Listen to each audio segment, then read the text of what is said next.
పక్కా జయచంద్ర గారు మీ పట్ల ఒక ఆరోపణలు చేస్తా ఉన్నారు. ఇప్పటివరకు కూడా ఆయన కాంగ్రెస్ పార్టీలో ఉండి మొన్నటినే కాంగ్రెస్ పార్టీ నుంచి వెళ్ళొచ్చిన నేపథ్యాన్ని చూసినాం. ఇలా కాంగ్రెస్ పార్టీ నుంచి ముఖ్యమంత్రిగా తను తొలగిపోవాలి. ఈ అంశాలు ఖచ్చితంగా నెరవేర్చాలని చెప్తా ఉన్నారు. ఏం చెప్తారు? బ్రో, బక్క జడ్సన్ అనేది ఒక పిట్టపిల్ల. ఈ ఆయన ఉన్నటువంటి ఫోకస్ కోసం, ఒక ప్రచారం కోసం దీక్ష చేస్తూ ఉన్నాడు. ఎవరు చేయమన్నారని? ప్రజలు చేయమన్నారా దీక్ష? నిరుద్యోగులు చేయమన్నారా? వాళ్ళకు ఒళ్ళు బలిసి దీక్షలు చేస్తూ ఉన్నారు. నాకు అర్థం ఏ నిరుద్యోగులు చేయమన్నారు? నిరుద్యోగులు దీక్షలు చేస్తే వందలాదిగా వేలాదిగా పోవాలి కదా.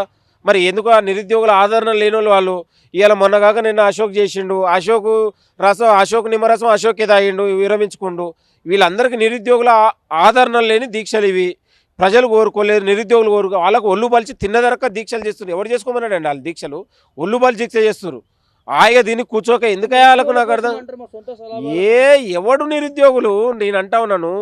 నిరుద్యోగులు పోయి డిమాండ్ చేసి నిరుద్యోగులు కడుపు నొప్పి ఉంటే నిరుద్యోగులు చేసుకుంటారు కదా. మరి వీళ్ళకెందుకు కడుపు నొప్పి? నిరుద్యోగులు కడుపు నొప్పి హాయిగా లైబ్రరీలో చదువుకొని నిరుద్యోగులు మాకు పరీక్షలు పెట్టండి రాస్తాను వాళ్ళే ఆనందంగా ఉంటే, వీళ్ళకి అసలు దొంగ నిరుద్యోగులు వీళ్ళకెందుకు కడుపు నొప్పి? నాకు అర్థం కాకూడదు. నిరుద్యోగులకు లేని కడుపు నొప్పి వీళ్ళకెందుకు?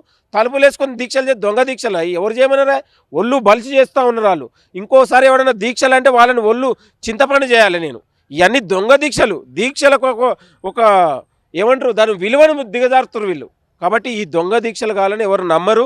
వీళ్ళు కేవలం ప్రచారం కోసం, ఫోకస్ కోసం, వీళ్ళు ఎవడన్నా ఏ రాజకీయ పార్టీని పిలిచి చైరో కూర్చో వేస్తుందని వాళ్ళు ఎదురు చూస్తున్నారు. కాబట్టి వాళ్ళకి ఎవడన్నా వేస్తే వేసుకోమని. కానీ ఈ ప్రభుత్వాన్ని విమర్శించే దీక్షలకు విలువ ఉండదు. ఇవన్నీ దొంగ దీక్షలు, వీళ్ళని ఎవరు నమ్మరు.